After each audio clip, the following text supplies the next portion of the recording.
I said, "Why do I feel guilty? This is the second time you've been shot. This shouldn't happen again, for you and for John." I really want to tell Julian, but I can't guess his reaction. I'll interrogate that werewolf and get information out of him. Just bear with me a little longer, we'll go home.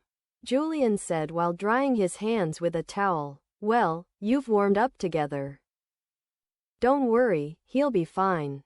I said, I'll take him home, won't you give him medicine or something to relieve the pain and pus in his wound? Julian replied, do you want to take him?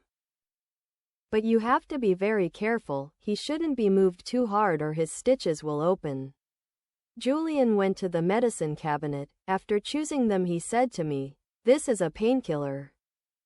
It will relieve the pain, this one will dry the pus, and if it hurts a lot and you can't stay still, give it to him, put it in his mouth with a spoon, he will fall asleep.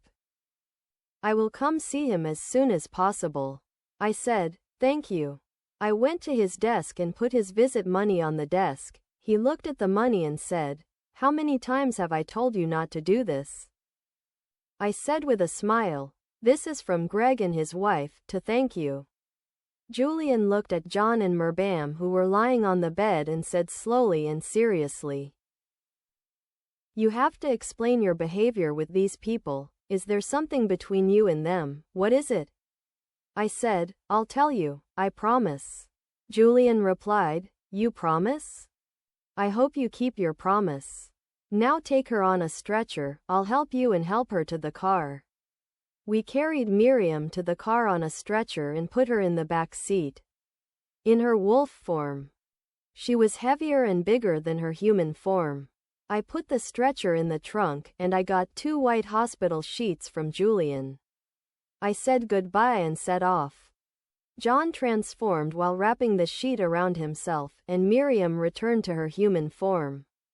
I asked, better? Miriam said, yes. Your sister, very calm and composed, took out the bullet. Her words and her calmness gave me peace.